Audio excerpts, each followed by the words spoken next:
The Chronicles of the Narnia, Book 1, The Magician's Nephew, Chapter 1, The Wrong Door।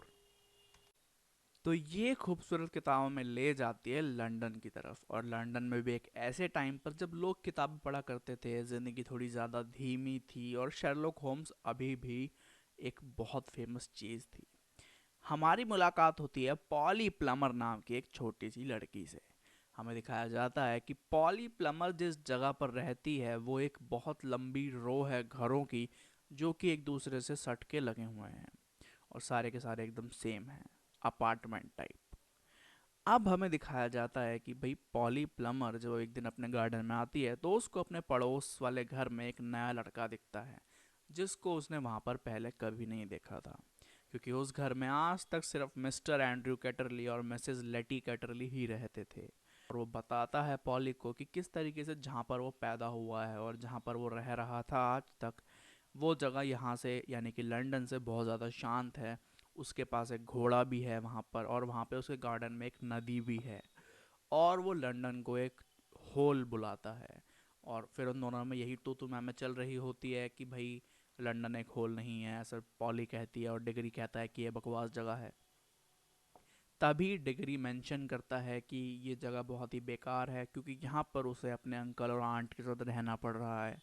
और वो भी इसीलिए क्योंकि उसके जो फादर हैं वो इंडिया गए हुए हैं, और उसकी जो मदर हैं वो बहुत ज़्यादा बीमार रहती हैं, और उनकी देखभाल करने के लिए उन्हें यहाँ पर रखा गया है।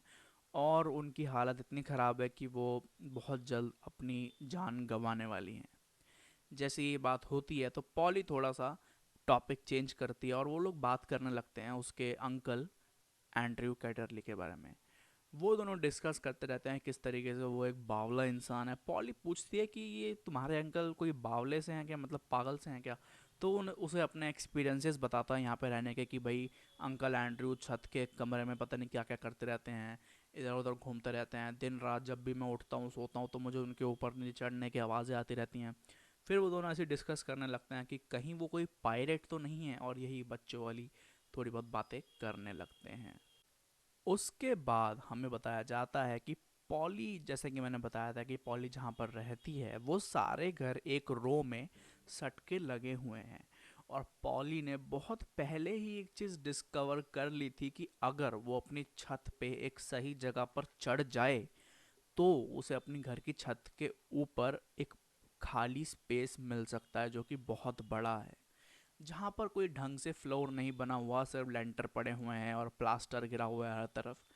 लेकिन अगर कोई उसमें जाए तो बहुत सारी सीक्रेट जगह उसे मिल सकती है। और इसीलिए पॉली ने उस जगह पे अपना सामान रख के अपने बैठने के लिए और थोड़ा सा टाइम स्पेंड करने के लिए उस जगह को अपना एक अड्डा बना लिया होता है। पॉली जब अपनी ये छोटी सी केव, या फिर कह सकते हैं अपना छोटा सा अड्डा, जब डिगरी को दिखाती है तो डिगरी को ये बहुत ज़्यादा फैसिनेटिंग और बहुत ज़्यादा इंटरेस्टिंग लगता है। डिगरी चाहता था कि भाई ये लोग इस जगह पर आगे जाते जाएं और इसे एक्सप्लोर करें। वो दोनों बातें करते हैं इस जगह को एक्सप्लोर करने की, और वो लोग उन्हें ये भी लगता है कि कहीं वहाँ पर कोई चोर उचक्के तो नहीं बैठे आ गए जो भी पकड़ लें हमें। तो फिर वो दोनों डिसाइड करते हैं कि वो जाके एक्सप्लोर करेंगे उस छत वाली जगह को, ताकि उन्हें पता चल सके कि भाई आगे क्या है। उस अंधेरी जगह पे, जैसे कि मैंने बताया कि सिर्फ बहुत सारे लेंटर होते हैं, धूल मिट्टी होती है और गंदगी होती है, उस जगह पर वो लोग डिसाइड करते हैं कि वो दोनों हर एक लेंटर के बीच का डिस्टेंस नापेंगे, और ये देखेंगे कि भाई एक कमरे के अंदर कितने लेंटर आ रहे हैं। और फिर उसी हिसाब से जितने कमरे हैं उन्हीं लेंटरों को गिन के उसके हिसाब से वो तय करेंगे कि वो कितना आगे आ गए हैं। खैर उन बच्चों के हिसाब से बहुत ज़्यादा स्मार्ट तरीका है। अगर मैं होता उनकी जगह तो मैं तो भैया बस चल देता झोला लेके अपना, इतना दिमाग कौन लगाएगा। अब पॉली और डिगरी अपनी कई सारी थियोरीज बनाते हैं कि उन्हें वहाँ पर क्या मिलेगा, लेकिन कई सारे डिस्कशन के बाद वो दोनों चल देते हैं उस जगह को एक्सप्लोर करने के लिए। जब वो उस जगह को एक्सप्लोर करने के लिए निकलते हैं, वहाँ पे बहुत ज़्यादा धूल मिट्टी होती है, वहाँ बहुत ज़्यादा छोटी जगहें होती हैं जहाँ पे उन्हें क्रॉल करके जाना पड़ता है, और कई सारी डरावनी चीज़ें भी होती हैं, क्योंकि एक तो उनको उस जगह के बारे में कुछ पता नहीं है, ऊपर से वहाँ अंधेरा भी है और जो भी है। वो दोनों मिल बांट के एक दूसरे के सहारे से आगे चलते रहते हैं, और चलते चलते वो एक दीवार पे पहुंच जाते हैं। उस दीवार पे मिलता है उन्हें एक दरवाज़ा। अब वो दोनों दरवाज़ा खोलते हैं और वो पहुंच जाते हैं एक बहुत ही ज़्यादा आलीशान से कमरे में। अब डिगरी और पॉली बहुत ज़्यादा हैरान हो जाते हैं कि इस जगह पे ये आलीशान कमरा क्या कर रहा है।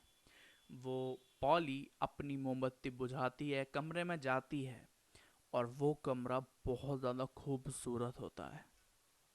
बहुत सारी शो पीस की आइटम्स, किताबें, अंगूठियाँ अलग अलग रंगों की, बहुत सारे चीज़ें जो कि बहुत ज़्यादा ब्यूटीफुल होते हैं उस कमरे के अंदर होती हैं। कमरे में पहुंचने के बाद वो दोनों डिस्कस कर रहे होते हैं कि ये कौन सी जगह है, ये कितने घर पास कर चुके हैं, और ये किस तरफ है, क्या ये उस घर में आ चुके हैं जो कि इन घरों की लाइन में सबसे आखिरी घर है, या क्या है या क्या नहीं है। कोई कहता है कि भाई हम लोग यहाँ चला जाना चाहिए, कि यहाँ ये लग रहा है कि भाई किसी का घर है और हमें यहाँ नहीं आना चाहिए। डिगरी कहता है कि नहीं, देखते हैं ना कि भाई क्या है। और जैसे ही वो कुछ कहने वाला होता है तभी दिखता है कुछ हिलता हुआ।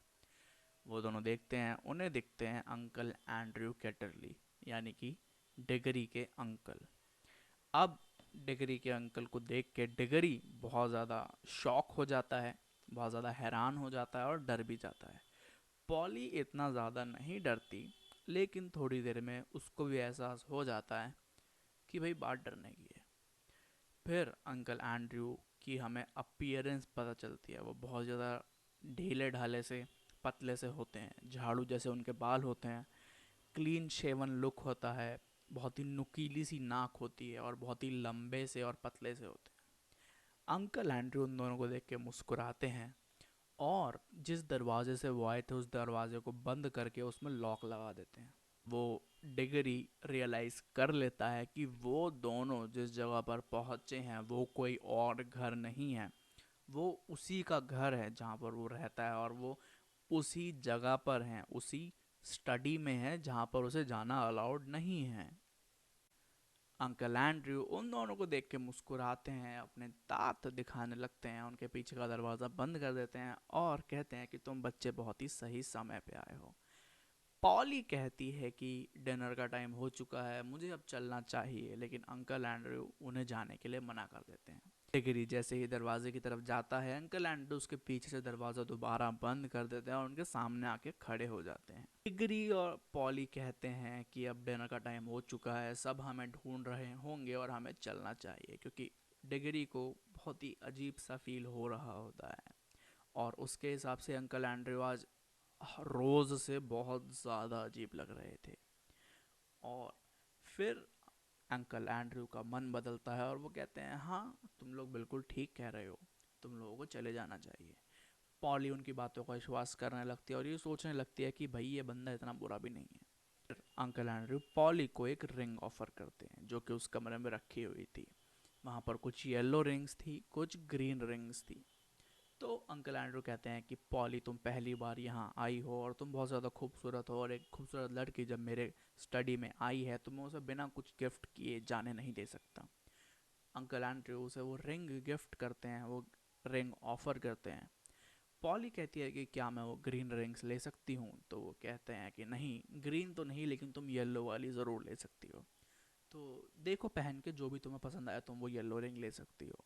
पॉली वो येलो रिंग लेने वाली होती है, तभी डिगरी को एहसास होता है कि अंकल एंड्रयू की शक्ल कुछ ठीक नहीं है, उनके इरादे कुछ ठीक नहीं, उनकी शक्ल पे जो ग्रीड, जो लालच, जो एक छुपी हुई हंसी डिगरी को पता चलती है, जो डिगरी महसूस करता है।